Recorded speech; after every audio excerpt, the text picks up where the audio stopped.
Good morning, boys and girls. This is Miss Nancy coming to you from the Upper Chichester Library in Upper Chichester, Pennsylvania. I hope you all had a nice weekend with your family and your friends, and that you're ready to settle down and listen to some stories. The first one I'm going to start with is about some little kittens. I think most all of us enjoy little kittens, certainly little baby kittens, and that's what this story is about. It's called Four Little Kittens by Kathleen Daly, and the pictures are by Adriana Savoyezi. Here we go. Once upon a time, 4 kittens were born in the corner of a barn. I wonder what kind of cats they'll grow up to be, thought the mother cat. She licked her 4 new babies proudly. They were still quite tiny. Their eyes were sealed shut, and they could only meow and snuggle close to their mother's warm side. In a few days, the kittens opened their eyes, and each day they grew bigger and bigger, and just a little stronger, too. And a great deal naughtier, thought Mother Cat, as they pounced on her twitchy tail. Little kittens can be very playful. "Children," she said one day, "the time has come for you to decide what kind of cat you will be." Tell us," mewed the kittens, "what kind of cats there are." Well, Mother Cat sat up very straight and half closed her green eyes and began. Well, there are alley cats. An alley cat is long and lean. He slinks like a shadow, sleeps where he can, and he eats what he can find. A free cat is he, no manners to mind, no washing of paws, no sheathing of claws. He does what he likes, and nobody knows but he. Your Uncle Tom is an alley cat. Many friends he has, and they make fine music at night to the moon. His enemies are stray dogs and turning wheels and cold, sleety rain. He's a wild and clever cat, that alley cat. "This is the life for me," said Tuff, the biggest kitten, and off he went to be an alley cat, like his bold Uncle Tom. Now, Uncle Tom was a ship's cat, Mother Cat went on. A splendid cat he was, with a ship for a home and sailors for friends. A ship's cat visits seaports 1,000 miles away, and talks to foreign cats and chases foreign rats that try to come aboard the ship. A brave cat he is, a jolly roving cat, a ship's cat, and many are the tales your Uncle Tar could tell. "That is the life for me," said Luff, the second kitten, and off he went to be a ship's cat like jolly Uncle Tar. And of course, Mother Cat said, there are farm cats, just like me. I am a farm cat, a useful cat. I catch the mice and chase the rats while the farmer sleeps at night. I live in the barn on a bed of straw. No house cat am I. A farm cat can talk to all the animals that live on the farm. A splendid, useful, strong cat is the farm cat, though I say it myself. "That is the life for me," said Ruff, the third kitten, and off he went to be a farm cat like his mother. Mother Cat purred. Now the smallest, youngest kitten was called Muff.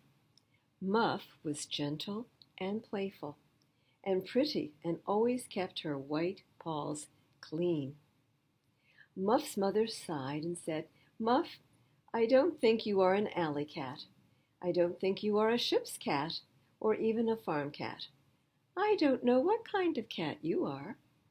And off went Mother Cat to catch a fat cat mouse for dinner.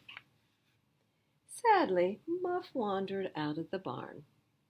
She caught sight of Ruff getting ready to spring on a great big rat. And see, here's Ruff. Muff shivered and crept by as quickly as she could. "I couldn't be a farm cat," said Muff, "because I'm afraid of big rats." Muff wandered out of the farm and down to the village. She saw plump little Tuff doing his best to look lean and wild like an alley cat. "Ruff, ruff," barked a little stray dog, and Tuff arched his back, bristled his fur, and spat and hissed in his best alley cat way. The little dog ran away, and so did Muff. Down to the river she ran, and she saw Luff on the big ship in the harbor. The sailors were busy with ropes and things, but already Luff had curled up in a place where he would not be in the way. Soon Luff would be visiting cats 1,000 miles away, just like Uncle Tar. Muff waved goodbye. "I wish I knew what kind of cat I am," she sighed. Then she had to run out of the way as a bicycle came by.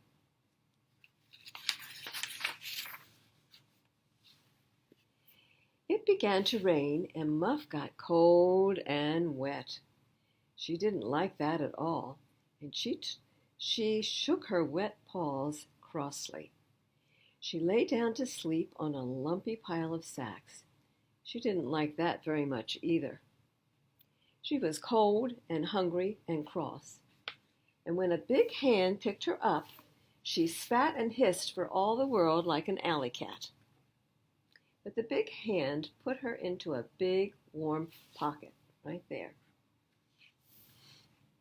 And after a few more angry squawks, a sad little meow, Muff fell asleep. When next she opened her eyes, Muff was in a house. There were cushions and carpets and curtains, and there was a warm, crackling fire. There was a little girl with soft, gentle hands. "Oh, what a lovely kitten," said the little girl. "Oh, I wanted a kitten so much. Now I won't be lonely any more." The little girl gave Muff a saucer of cream. Muff drank it all, with one white foot in the saucer to keep it steady. Then she washed her paws and licked her whiskers. This was much better than fat mice for dinner.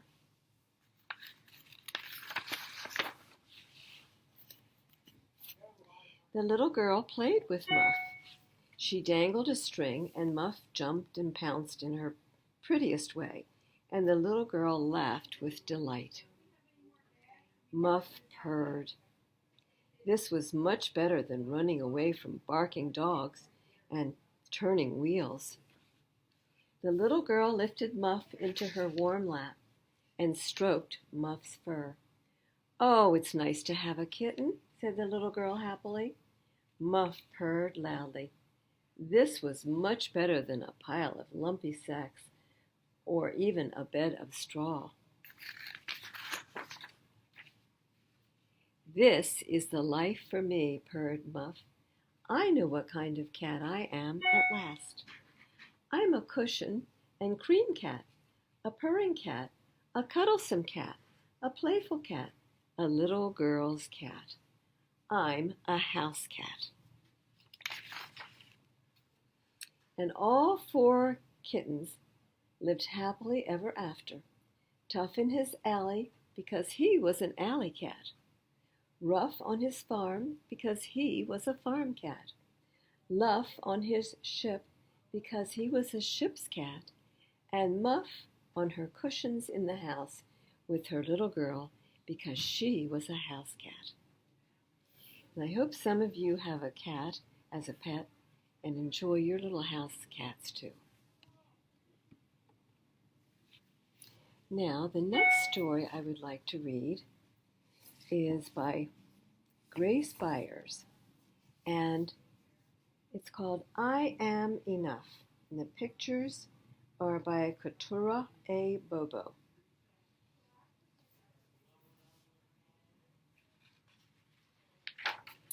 I am enough. See the little girl? It looks like she's doing a cartwheel.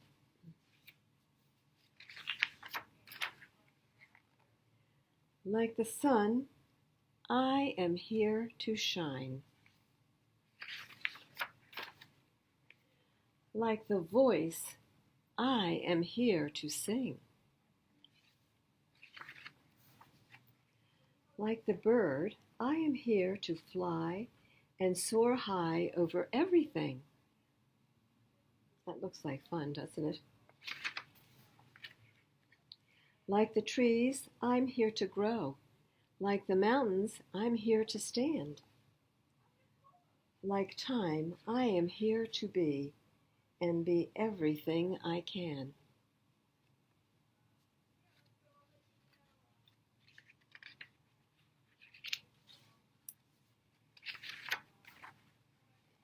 Like the champ, I am here to fight. Like the heart, I am here to love. Like a ladder, here to climb, and like the air, to rise above. Like the wind, I am here to push. Like a rope, I am here to pull. Like the rain, I am here to pour and drip and fall until I'm full. Like the moon, I am here to dream. Like the student, I am here to learn.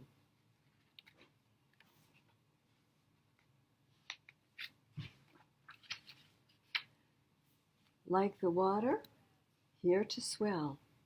Like the fire, here to burn. Like the winner, I'm here to win, and if I don't, I'll get up again.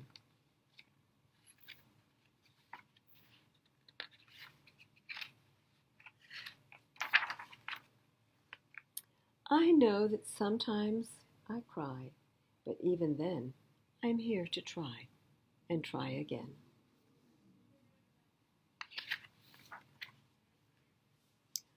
I'm not meant to be like you. You're not meant to be like me. Sometimes we all get along, and sometimes we will disagree. Looks like they're doing double Dutch jump roping. I remember watching my little 3-year-old preschoolers do that when I lived in Philadelphia. They loved double Dutch jump roping. I know that we don't look the same. Our skin, our eyes, our hair, our frame. Yes, we're all different, aren't we? But that does not dictate our worth. We both have places here on earth. And in the end, we are right here to live a life of love, not fear. I love that they're giving each other a flower. To help each other when it's tough, and to say together, I am enough. Now, I think this book is about the importance of being who you are and being happy with who you are and being willing to accept other people and their differences and be happy who they are. Now, I think I'll just have a little sip of water. Sometimes I get thirsty when I'm reading to you all. This next one is a Walt Disney story. It's Mickey and the Beanstalk. Now, you may have heard the story in the past, The Giant and the Beanstalk, and this is based on that classic old fairy tale. I usually have nice illustrations in these Disney books, and I thought you might enjoy these. Far, far away, where the trees were greener than the prettiest green, and the sky was bluer than the brightest blue, there was a place called Happy Valley. In Happy Valley, the brooks babbled, the birds sang, and everyone smiled all day long. The farmers whistled and hummed as they did their chores. Children sang as they skipped to school. In Happy Valley, every day was a happy day. High in the hill, overlooking Happy Valley, stood a magnificent castle. In the castle was the golden harp, who sang all day and cast a magic spell of happiness over all the land. But one day a terrible thing happened in Happy Valley. Someone stole the golden harp from the castle, and the magic spell of happiness was gone. Oh, my. The birds stopped singing. The brook stopped babbling. The crops stopped growing. The cow stopped giving milk. And all the people of Happy Valley grew hungry and sad. "We must do something," said Farmer Donald. "We'll starve if we don't," answered Farmer Goofy. "I know," said Farmer Mickey. "I'll sell Bossy the cow and buy us some food." I think this must be Bossy the cow here. Mickey took the cow into town and sold her. When he returned, he said, "I have sold Bossy for 3 wonderful beans." "3 beans?" cried Donald and Goofy. "We can't live on 3 beans." Donald threw the beans on the floor in disgust. But they're magic beans," said Mickey as he sadly watched the beans roll through a crack in the floor. But Goofy and Donald didn't pay any attention to what Mickey was saying. They were too tired and hungry to even listen to him. Uh-oh. During the night, a moonbeam shone through the window and through the crack in the floor and onto the beans. The beans sprouted and began to grow. They grew into a stalk that lifted the house. The beanstalk climbed all the way up to the sky. In the morning, the hungry farmers woke up and looked out of the window. To their surprise, Happy Valley was gone. All they could see from their window was a tremendous castle. "Let's go," said Mickey. "Whoever lives in that big castle must have plenty of food to share." Mickey, Donald, and Goofy climbed up to the top of the castle stairs and crawled under the front door. On an enormous table, they saw huge platters of food. Mammoth pitchers of fresh cold milk waited for them. The farmers quickly climbed up a table leg and ate, drank, and laughed merrily.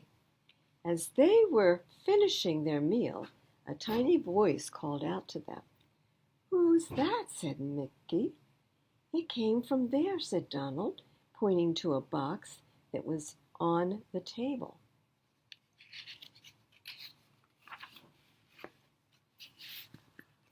Mickey, Donald, and Goofy moved closer to the box. "Who are you?" they asked. "It is I," the golden harp said in a soft voice. "A giant kidnapped me and brought me here to his castle to sing for him." The farmers were very frightened to hear that the castle belonged to a giant. They were so frightened that they almost ran away. "Wait!" cried Mickey suddenly. "We can't leave without the golden harp." "You're right," said Goofy bravely. "We have to rescue her and save Happy Valley." Just then, they heard loud footsteps. Everything in the room was shaking as the footsteps came closer and closer. "You must hide," cried the golden harp. Mickey, Donald, and Goofy ran as quickly as they could to hide from the evil giant. The giant stomped over to the table and picked up a giant sandwich in his giant hand. He was just about to take a bite when he noticed that the sandwich was moving. "There's a mouse in my sandwich," roared the giant. "Oh, I'm sorry," said Mickey. "I had no idea this was your sandwich." He jumped from the sandwich to the giant's shirt and then slid down the giant's leg as quickly as he could go. "Run!" shouted Mickey to Donald and Goofy. The giant was furious. He chased the three farmers around the room until they were cornered. The giant reached down to scoop them up in his hand, but he missed Mickey. The great big giant put the tiny little farmers into the box with the golden harp. He locked the box and slipped the key into his great big pocket. Then he sat down in a chair to take a nap. Mickey waited in his hiding place behind the pitcher. When the giant finally fell asleep, Mickey tiptoed over to the box and knocked. "The key," whispered the golden harp. "Get the key out of his pocket."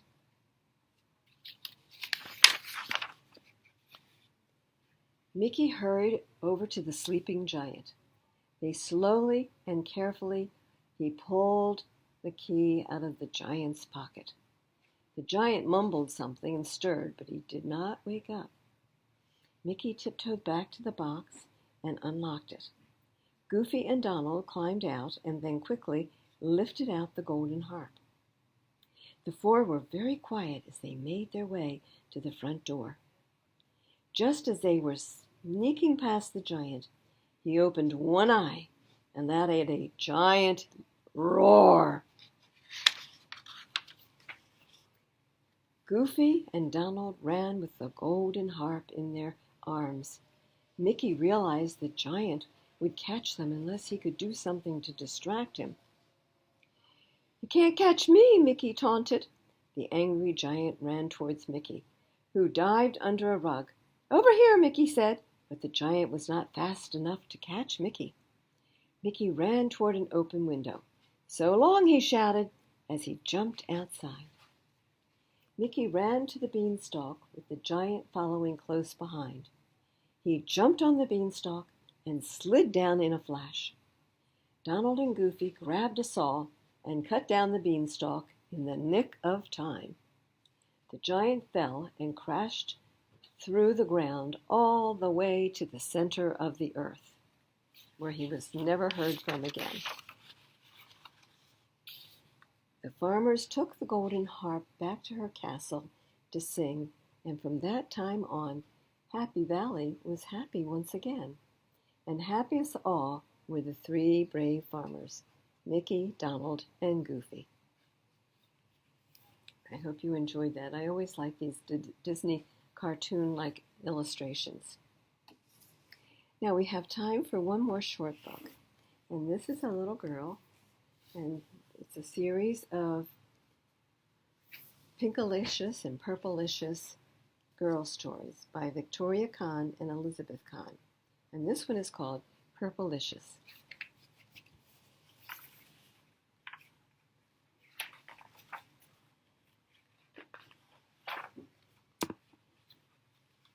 I was in an art class painting a picture.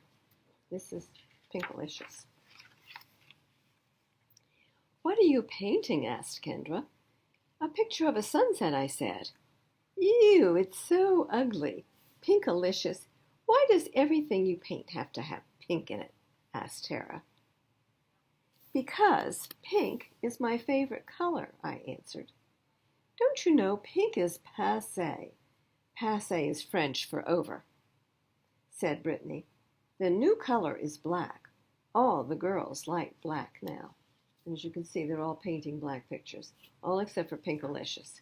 She loves her pink colors, pinks and purples.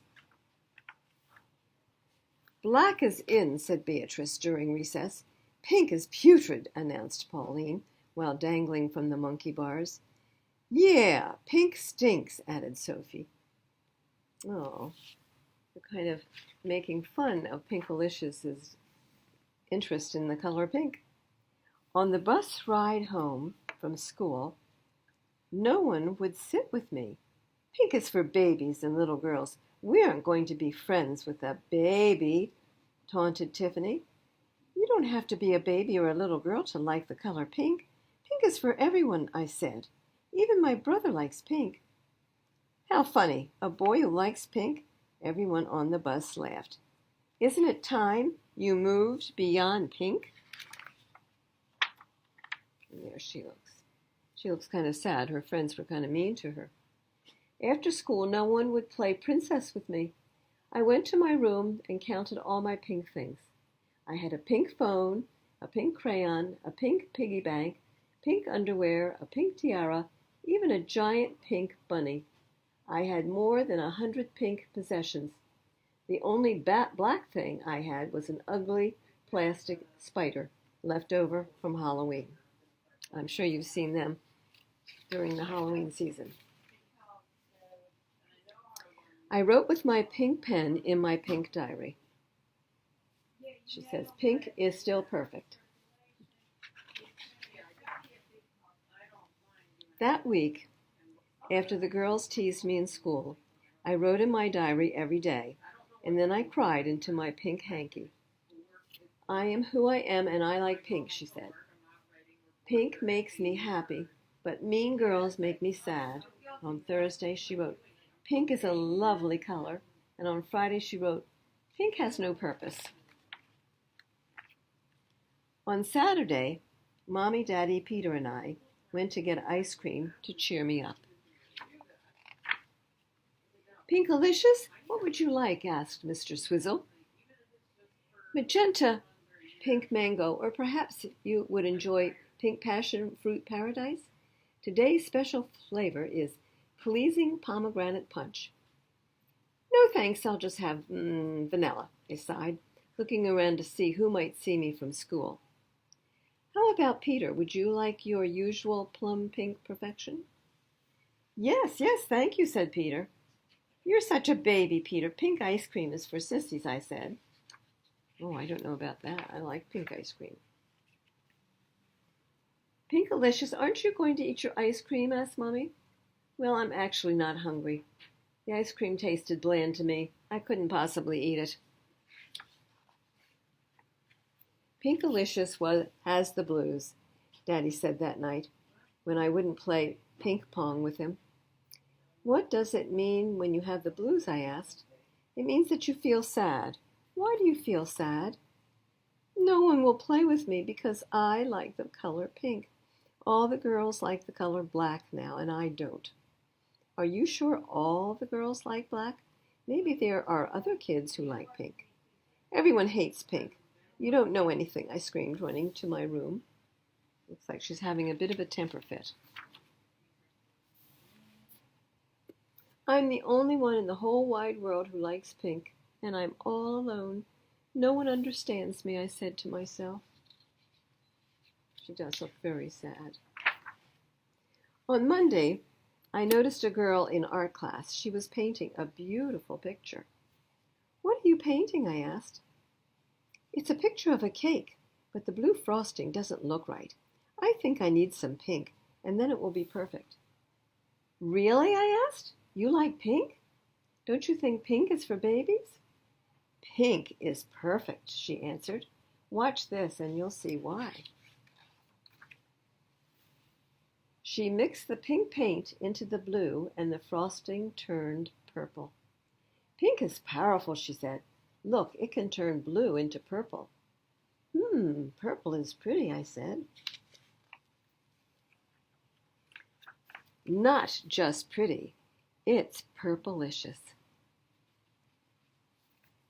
Now, there's a whole series of these books, all written by Victoria and Elizabeth Kahn, about the predicaments and the problems sometimes little girls find when they go to school. And in that one, people were making fun of her taste in pink. Well, I like pink, and I love purple. That's my favorite color. Now, before we go, I have just a couple of announcements I'd like to make. We are starting some poetry classes. It's called You Too Can Be a Poet. They're going to be Zoom poetry classes. The instructor is Mrs. Therese Taha. They're going to be on Tuesdays, starting January the 11th. They will be from 1 o'clock to 2 p.m. So see if you would like to be part of that, or maybe your mom would like to be part of that, or your brothers and sisters. And some other activities that the library is promoting is we still have Mr. Andrew, who will be playing with music on Tuesdays at 10:30. That will be Facebook live stream through Andrew's page. And then we have virtual Kits to Go classes with Miss Teresa. Those are art kits. And we will have some crocheting to go with Hannah, and that will be starting Friday on January the 14th. That will be at 11 o'clock in the morning. So, I hope you will enjoy some of these activities and that you can actually come to the library. We do require that people wear masks, but come to the library and pick out some books to take home. All these books that I read to you are available in the library, plus many more. So goodbye for today, and I hope to see you again next week.